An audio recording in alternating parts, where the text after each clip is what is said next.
Okay, y'all. So I am on a little break, and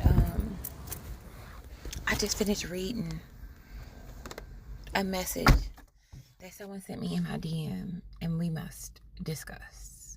But first, listen to this. You don't get to step into tomorrow and tell tomorrow to accept the person that made yesterday bad. Wisdom requires you to be able to respond differently in the future than you did in the past, which means that you can't be in church every week asking God to get you over a trauma that happened 5 years ago. Either you will let it go or you will never grab your destiny. One of the two. I'm done with it. I'm done with it. They didn't see my value. They overlooked me. They forgot about me. Okay.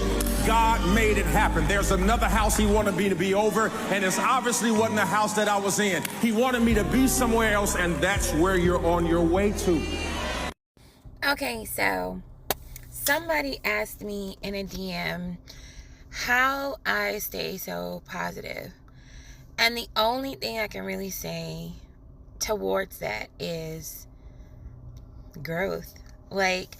But faith and just being an optimistic person in general, I always have to find the silver lining to avoid going to an unsafe mental space. I never realized that I had that capability until I went there once.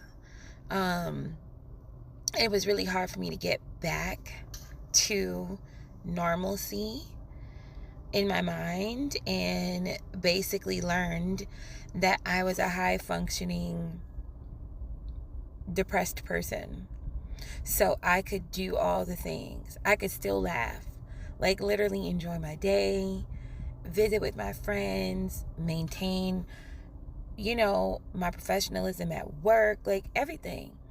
But on the inside, felt deep rooted pain from a decision that I made that led me to that space. And I know mental health is spoken about a lot more nowadays, and everyone is feeling more comfortable sharing where they are with that, and where they would like to be and where they're going, what they're doing to fix it and all that kind of stuff. And really it's the only thing that has helped me is that I'm genuinely an optimistic person. I have faith beyond faith. And I am a person who always needs to find the silver lining in everything, because I don't want to be lingering in an unsafe mental space, So I hope that helps. And, I appreciate you seeing my growth in a way, to enough to ask, hey, what are you doing to be well? That makes me feel so good, because it shows that the work off the camera is coming to fruition publicly. It's just it's just nice to know that someone can see that there has been a transformation in my life. And it's presenting, I'm presenting as a well human. That's beautiful, because I was unwell for such a long time. It took so much self-reflection to get here, to the point where I had to literally isolate myself from the movie. I created a whole movie around my pain so that I wouldn't have to face what was really going on, which was the depression and the anxiety, everything in, and I can honestly say maybe a little PTSD, but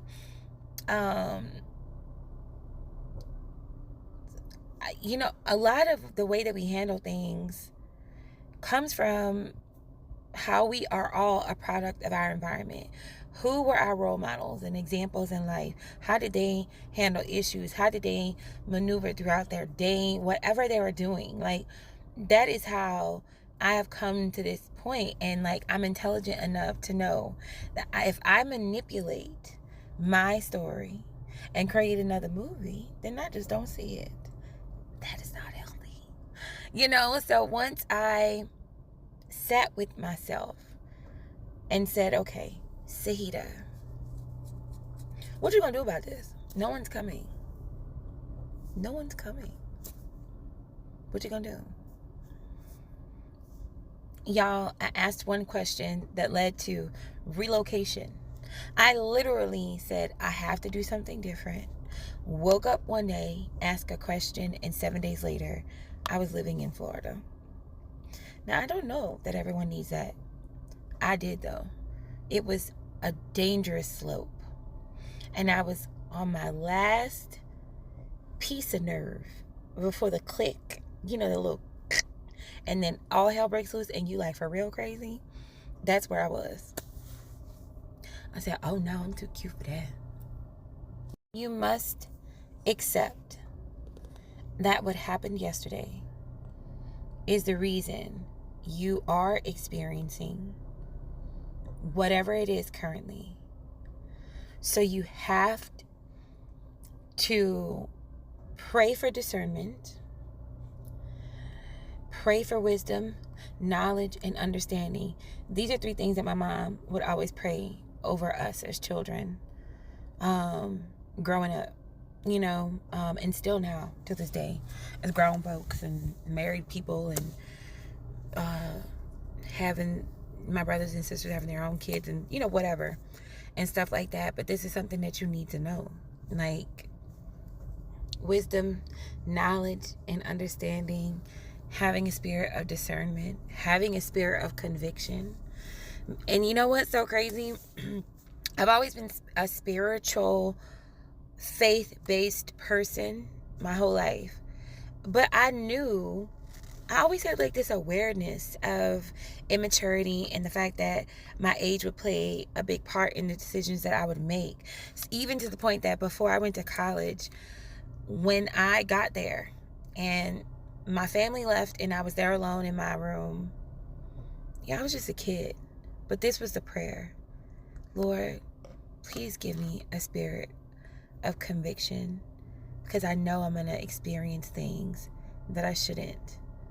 And if I don't have a spirit of conviction, then I will have no boundaries.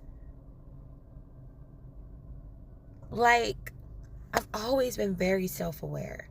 Always. In my positivity and in my negativity. Like, you'll never hear me say, oh, girl, I know it was going to come out like that. Oh, honey, I knew. I thought about it. Before I said it. Even if it was horrible. Yeah. I thought about how it was going to feel coming out my mouth. How it was going to make you feel. Yeah, I know. If you ever hear me say that, say, girl, you lied. But anyway, I hope all this helps. I mean, you got this, because nobody else does. That's what you have to remember. No one's coming to save you. No one. You have to do it. And it takes a lot. That's it. And that's all. The ironic thing about life is that you are a different person to everyone you meet. To some, you're quiet. To others, you never stop talking. Some remember you for your kindness. Others for the time you walked away. You are a villain in someone's story, a hero in another's. And to most, you're just a passing thought. A name they once knew.